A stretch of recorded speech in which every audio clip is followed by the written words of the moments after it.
Derek Harper adjusted the collar of his crisp diplomatic uniform for what felt like the 100th time.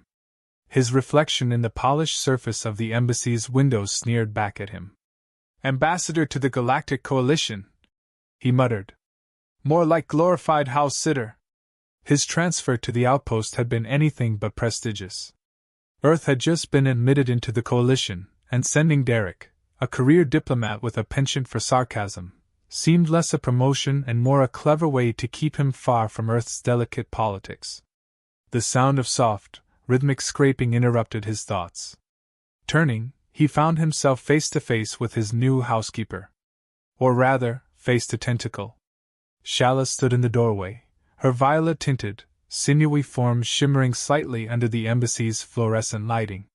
Her 4 elongated arms were clasped politely in front of her torso, and her eyes, large and glimmering like liquid opals, seemed to size him up with detached curiosity. "I am Shala of the Firaxi," she announced, her voice musical but tinged with an odd formality. "I have been assigned to your service. I require immediate intimacy to begin." Derek froze, blinking. He couldn't have heard that correctly. "I'm sorry, you require what?" "Intimacy," Shala repeated, inclining her head as if speaking to a particularly slow child. "To clean effectively, my species requires emotional connection with our clients. It is the basis of Firaxi symbiosis. Surely this was explained in your briefing?" Derek mentally rifled through the mountain of paperwork he'd skimmed and half forgotten during his onboarding. Nope. Definitely would have remembered that one." Shala's face, or what passed for one, twitched in what might have been exasperation. "Without this bond, my cleaning efficiency is reduced by 74%. Emotional resonance fuels our energy output. I will need you to come inside the symbiotic field where I operate best. From behind is fine if it suits your cultural preferences." He choked on air.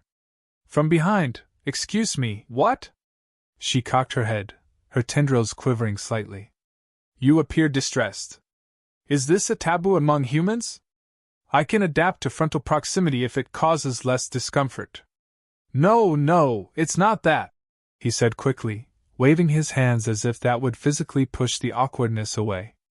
"It's just, how about we skip the, intimacy thing for now?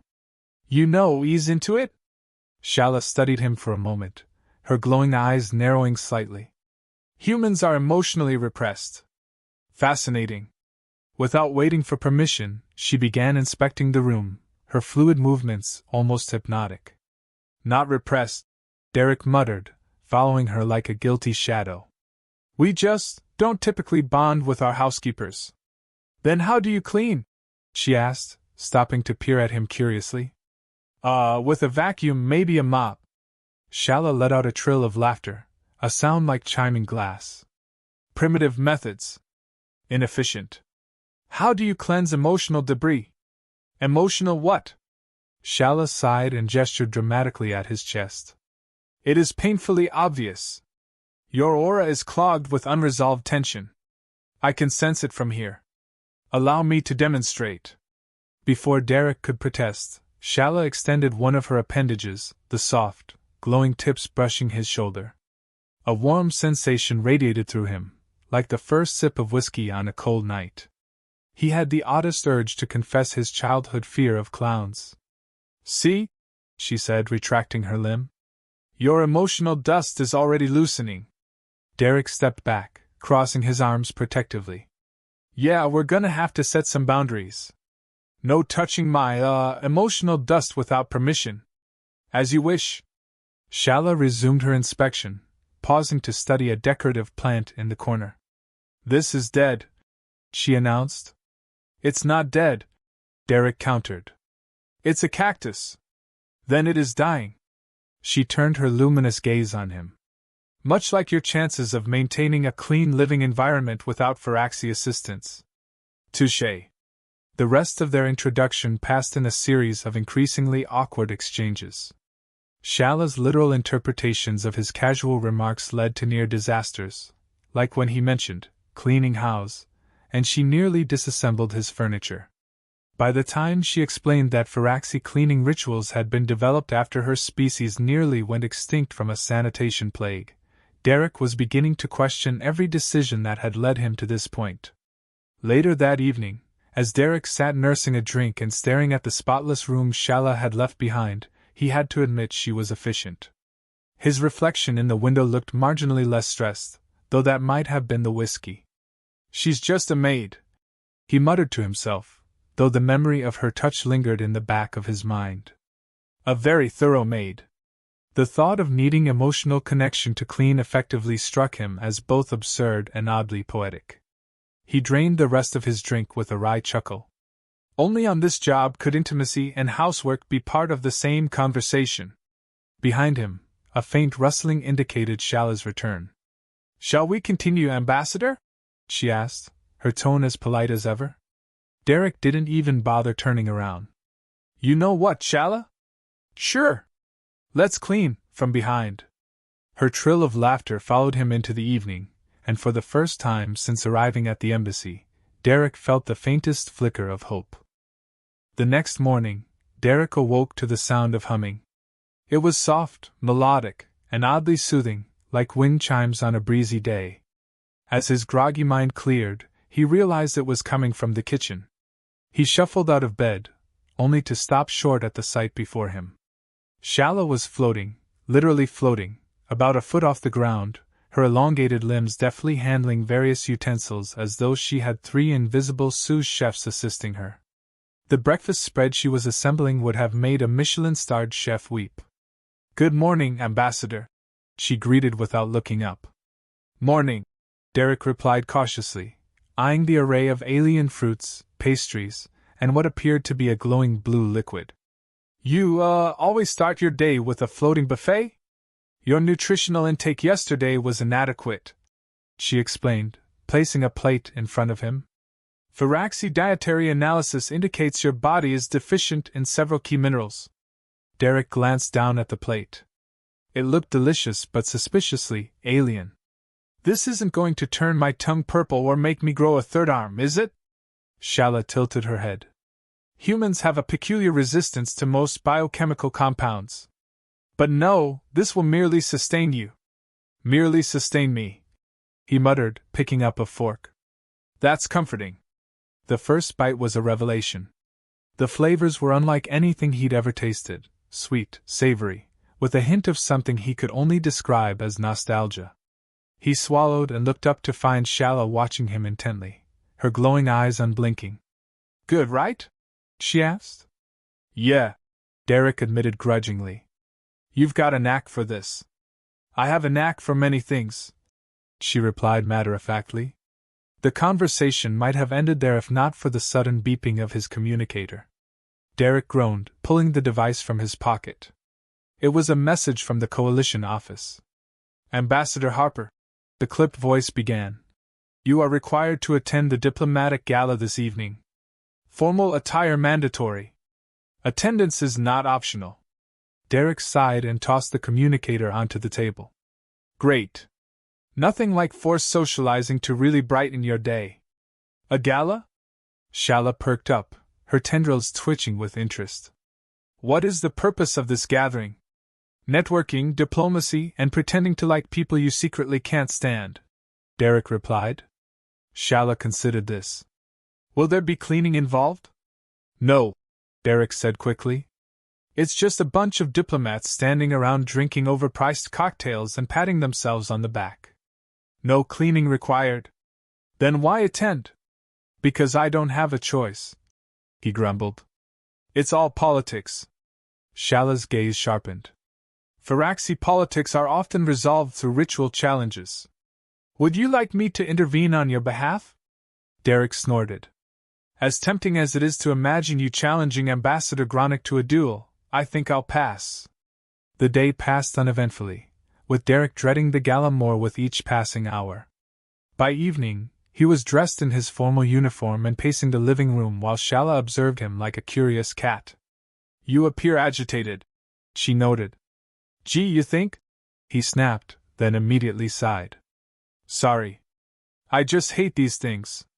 Everyone's so fake, And I'm supposed to smile and nod like I don't notice. Shala approached, her tendrils reaching out but stopping short of touching him. May I offer assistance? He hesitated. What kind of assistance? Firaxi bonding rituals are effective in reducing emotional strain. I could. Nope, Derek interrupted, holding up a hand. We're not doing any bonding rituals. Shala's tendrils drooped slightly, a clear indication of disappointment. As you wish.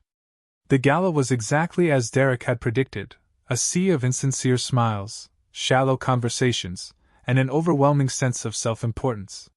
He spent most of the evening nursing a drink and trying to avoid Ambassador Gronick, a pompous, six-legged alien who took great pleasure in belittling Earth's contributions to the coalition. Unfortunately, avoidance wasn't an option. Ah, Harper, Gronick drawled, his voice oozing condescension. I see Earth sent its finest to represent them. How quaint. Derek forced a smile. Always a pleasure, Gronick.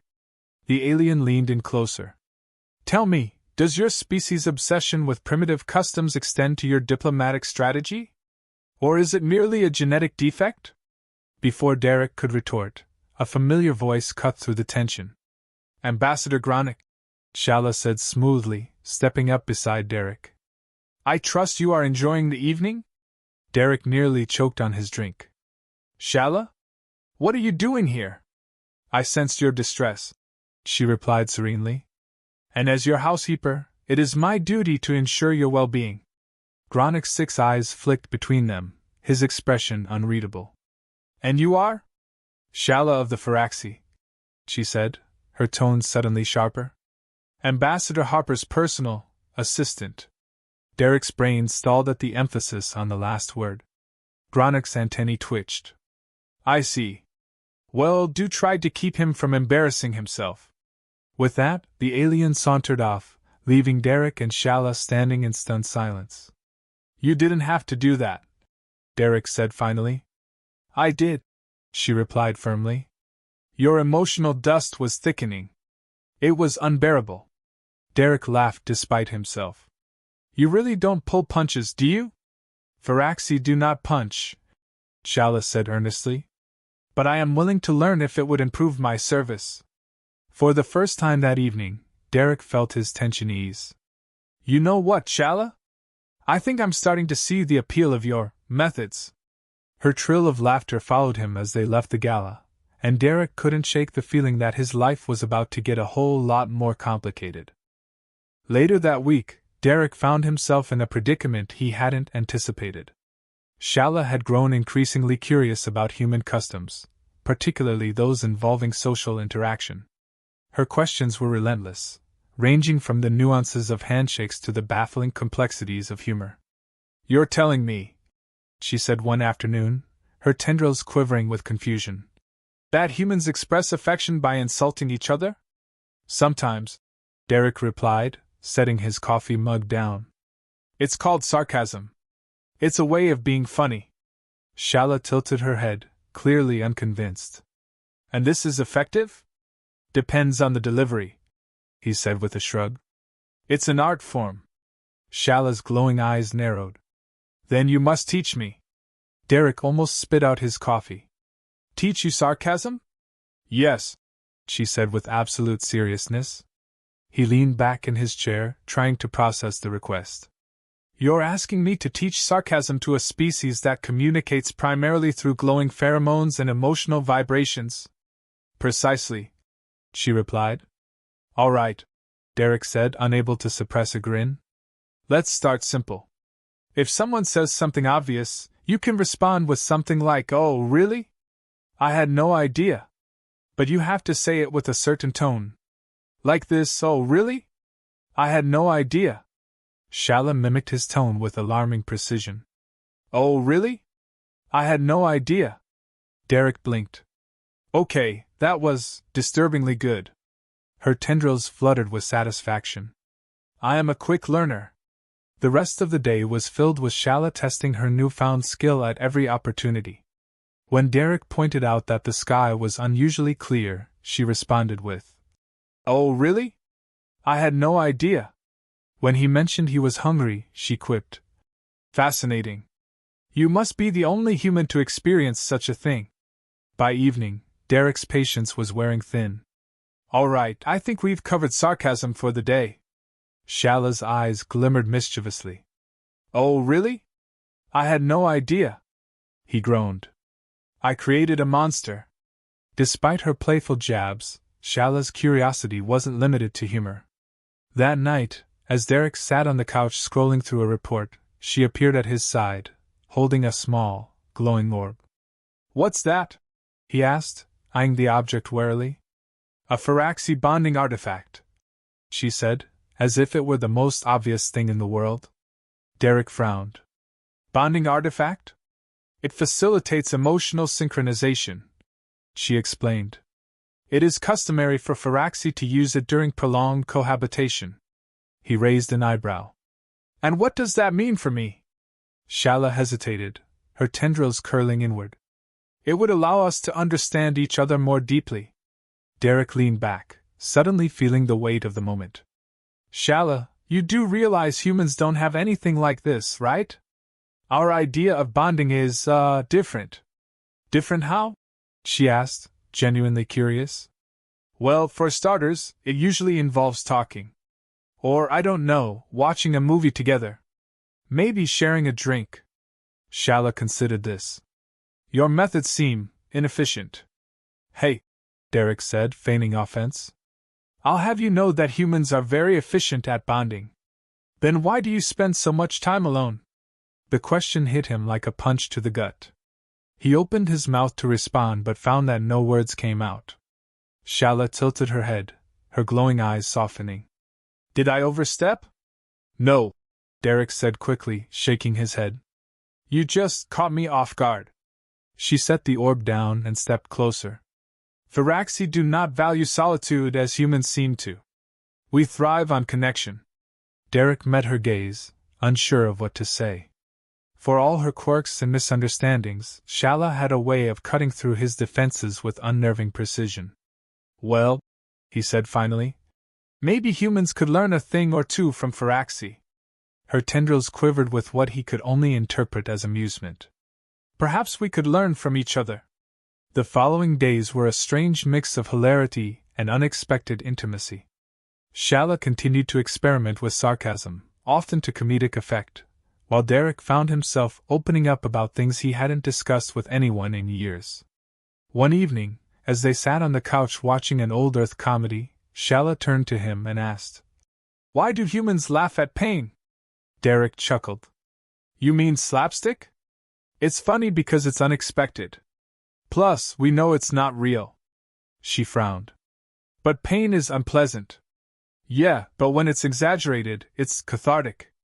It helps us deal with the real stuff. Shallah nodded slowly, as if filing the information away for later. Humans are fascinating.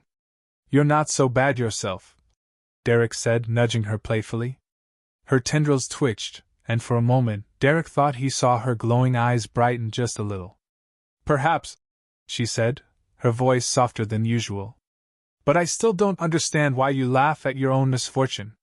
Derek grinned. That's easy. If you don't laugh, you'll cry. Shallah tilted her head, her expression unreadable. Then I will endeavor to make you laugh more often. And for the first time in what felt like forever, Derek realized he didn't feel quite so alone. The evening took on an oddly ceremonial air as Derek found himself reluctantly agreeing to participate in a Firaxi bonding ritual.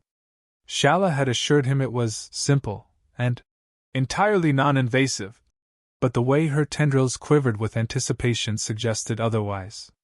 You just have to follow my lead, she said, her glowing eyes filled with an excitement he hadn't seen before. That's what I'm afraid of, Derek muttered under his breath, earning a curious tilt of her head. The ritual began with Shallah lighting a series of small, luminescent orbs around the room. Their soft glow bathed the space in hues of blue and gold, casting shifting shadows that danced across the walls. Derek sat cross-legged on the floor, feeling like he'd wandered into an alien yoga class. Close your eyes, Shallah instructed, her voice unusually soothing. Derek hesitated. You're not going to make me chant or anything, are you? Shala tilted her head again. Chanting is optional, though it might enhance the experience. Hard pass, he said, closing his eyes reluctantly. The room fell silent except for the faint hum of the orbs. Derek felt a strange warmth radiate from them, accompanied by a subtle vibration in the air. It wasn't unpleasant, but it was definitely different. Focus on your breathing, Shala said softly. And on the connection between us. Derek cracked one eye open. Connection? She sighed, her tendrils curling in exasperation. Humans are remarkably resistant to synchronization. Hey, I'm trying here. He shot back, closing his eye again. For the next several minutes, Shala guided him through the process, her voice a calming presence amidst the alien sensations. Derek couldn't help but notice how earnest she was, her usual sarcasm replaced with a quiet determination. Why is this so important to you? He asked suddenly, breaking the silence. Shala hesitated before answering. Firaxi do not form bonds lightly. When we do, it is significant. Derek opened his eyes, meeting her gaze. Significant how? She looked away, her tendrils curling inward. It is difficult to explain. For us, connection is not merely emotional, it is symbiotic.